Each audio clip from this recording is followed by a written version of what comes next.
Should a personal trainer look the part? Hey everybody, it's Jason Blaha here, and I thought I would chat with you guys and gals a little bit about this today. But a quick reminder, please click a like down below, follow or subscribe to me if you aren't yet, and please drop me a comment, leave your thoughts, leave your ideas on this, and or just say hello. So let's get over to the topic. I bring this up occasionally, and it's always funny. It has nothing to do with me, number one. I'm not a personal trainer. I'm not a gym trainer. I have done it in the past many years ago. Right? Part-time. I'm a strength and conditioning coach. I coach power lifters. I coach people, off-season bodybuilders. I coach fighters for their lifting, stuff like that. I'm not a personal trainer. So when this comes up, this has nothing to do with me. It's not my profession. I don't really desire to be a normal gym trainer. So we're talking about actual gym trainers. And what I mean of should they look the part or what happens if they don't, I'm going to go out on a limb and say it's not a good look. It's not good for their business. You know, I've had people who will say in these contexts when this topic comes up, yeah, but are their clients happy? Are their clients getting results? Can they get their people, this general population people who are hiring them, can they get them results? That's what matters. And fundamentally, I'm going to agree with that. Okay? Fundamentally, I'm going to agree with that because it is what matters.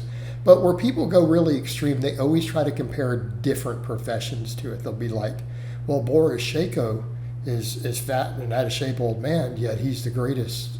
I'm going to say no, the second greatest. Second greatest powerlifting coach of all time. Let me go with Louis Simmons as number one. It's like, okay, but he's not a personal trainer.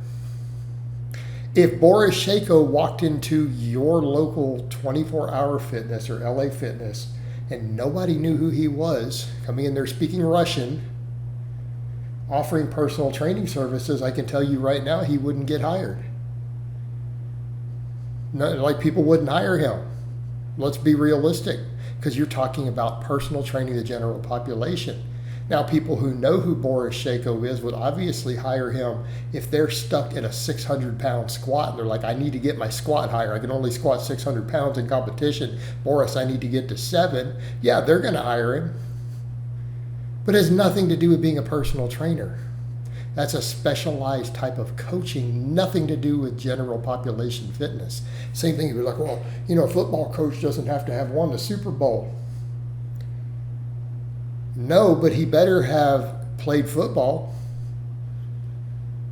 Okay, you kind of see where we're going with this? Okay, so yeah, your 50-year-old coach out there, he never played a game of high school football?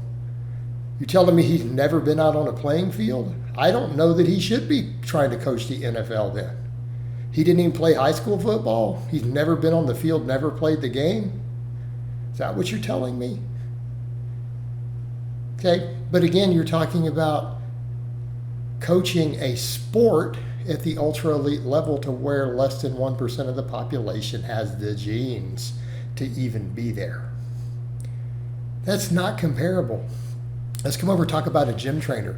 I'm going to go out on a limb and say that if a gym trainer isn't in shape, they're fat, they probably shouldn't be helping clients try to get into shape and to lose body fat unless they have a really good reason. They just went through a major issue and they're in the process of losing weight again because something happened and they gained a bunch of weight while they were sick or whatever, you know, major surgery and then inactive in depression, gained a bunch of weight. Okay, but that's temporary, isn't it?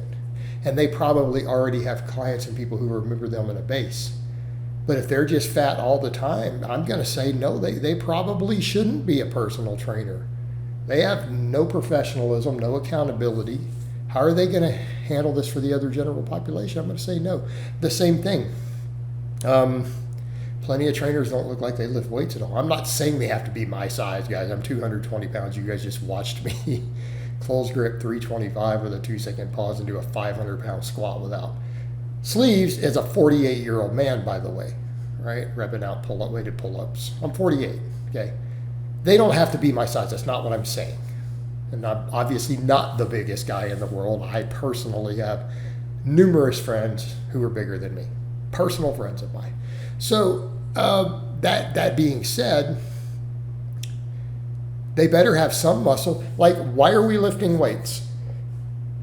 for the purpose of gaining muscle. So yeah, if you haven't gained any muscle, you don't look like you work out, you're just a skinny guy or a skinny girl. No, I don't know that that is a good look for a personal trainer.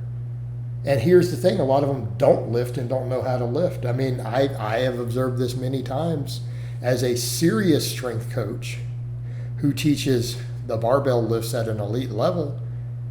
I'm going to go out on a limb and say I have seen many personal trainers myself in the gym who aren't qualified to teach a kindergartner how to lift a weight. It's pretty bad. I've also known personal trainers who are phenomenal at their profession,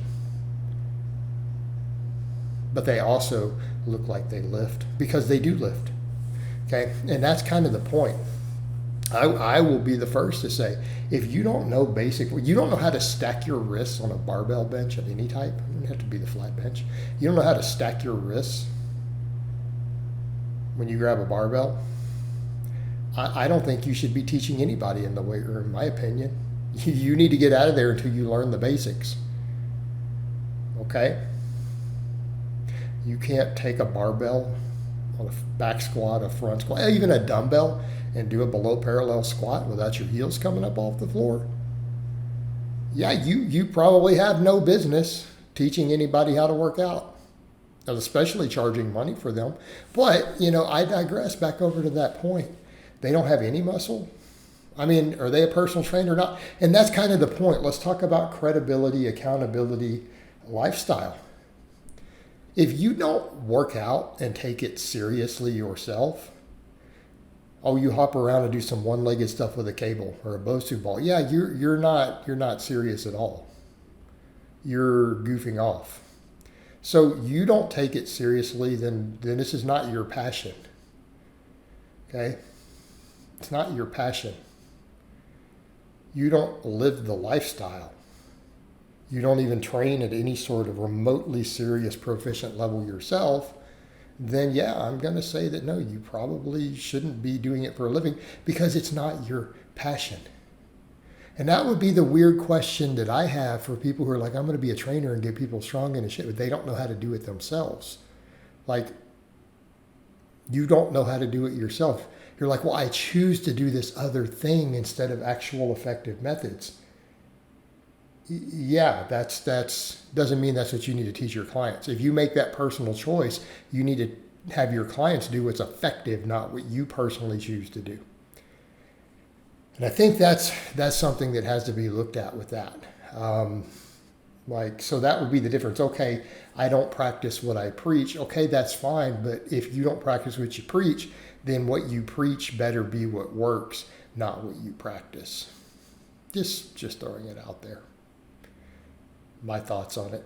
But no, I will say that for a gym trainer, you need to be in shape. You need to have gained at least 10 pounds of muscle. Doesn't need to be 50, but you better have gained 8 or 10 pounds of muscle. You better know how to perform the basic lifts with good form. You better not be fat. At least look the part, my opinion. All right, guys, but that's really all I have to say on that today. I hope it's been informative, and I'll talk to you guys and gals next time.